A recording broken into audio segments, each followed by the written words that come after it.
share ewo attention TV so na nsamo ekoso wo kroduam ha no ano odin eye jema boga bia western from aye do Christmas ana aya na omo pese omo sane behwe se bia japade a omaye wa kire nti omo ba jema boga bia owo eye US ono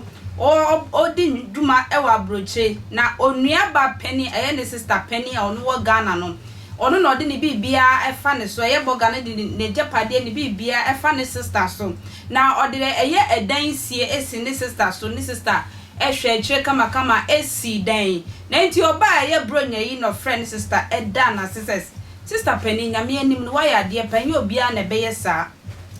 sabi abusuafo ni bi edi esika pa na nso we de watro nua dopa se wo ye me moja ba akopɛ nemu asɛm a wo honie se ma wo se fie hanom oni wukunu no ma na te de be you are more than that we ni de akoye se me de nti we de mi ankasa me sane mabosuom na makoto asase ewa salaja na me de ama o se ne awon so wo beto aso na wonu ukruman ne kakra na mo sina che se eno so ayo personal property a wonu abusuafo wonu ukru no ma na che se no so aye modia ade a chi ya mo koda anadwo no an robbers efie honom yaku eye boga na efie honom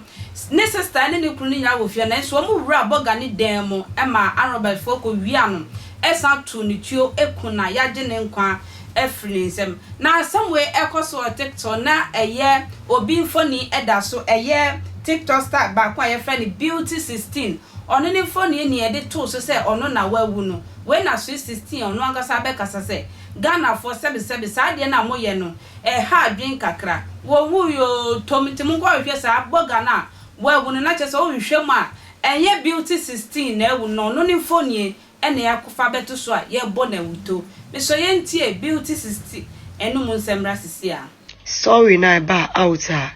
yes lady no outside Germany o sani skama ne sister se on fancy dying ne sister ne see dying no get free outside bar Ghana oba na ne sister no ene ne kunu no ti ne fie girl no buy no so na oti wono ma oka se ne sister na ya ade ama ne bebre na nti obeto asase na wo de ama ne sister no na asase no ne sister ne kunu no ma si dan ewo so no ma use no no so etumi anya ne dan oka ye wie ya okoda ya wan sori ye be shutu no ma ne wuye no news ni bae about TikTok I say no I'm not the only one me duety video no even kra me duety video no kra no obi viewers no obi likes those who say media no I just duet it. If you can check it out, duet na me duet. I'm not the one who is dead. Me woo here for Christ's sake. Me woo here for Christ, not loud. I'm not dead, guys. Why are you circulating fake news? Are they? Me bomb page and I'm comment say I'm not dead. I just duet the video. But nipa before so be process stuff setting at least. Ye investigation ne hu se nipa na wawu no ono na ne picture da ho na na me kwa na me do ati video no nti adenti na mo share bad news about me se me mewu e na de ye me yakra ne se me ba JY I know you JY wa body wo see get na wawu ye ono na da ho no o find it out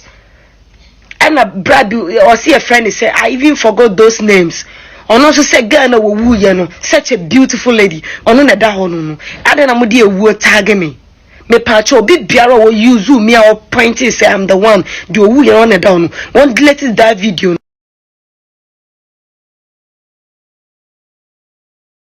asu bia no me do be fa so I don't like that. I don't really like that. Mon take video no yi video no fi wono me do ati ye. Yeah, me pacho your friend Hannah by me di ewa TikTok here and beauty 60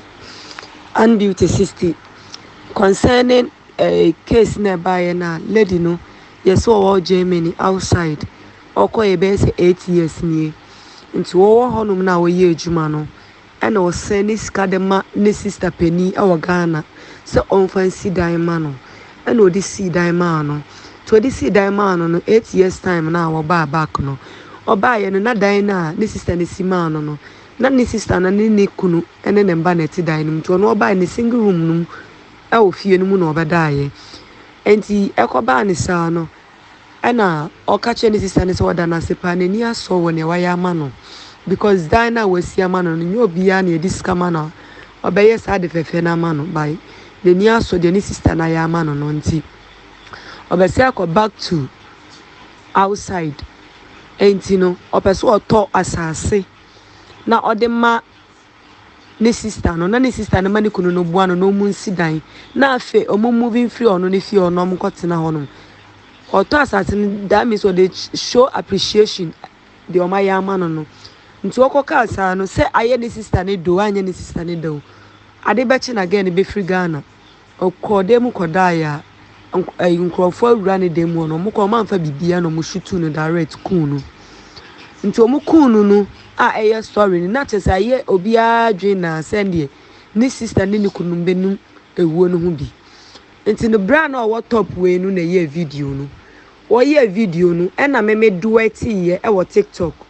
me picture na down no na me duet ye nti me duet video no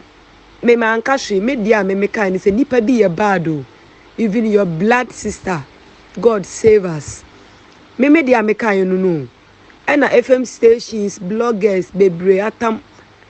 enso di omo voice akofa ase se ge no owu ye no ni o ge no owu ye no onu nie a training baby YouTube nyina da wo se mawu me wo fear outside me na fofo mo wo akontu omu krofo bebre fefre me say yes mawu me pictures ni circulate bebre baby me da se biem se wo hwe me makra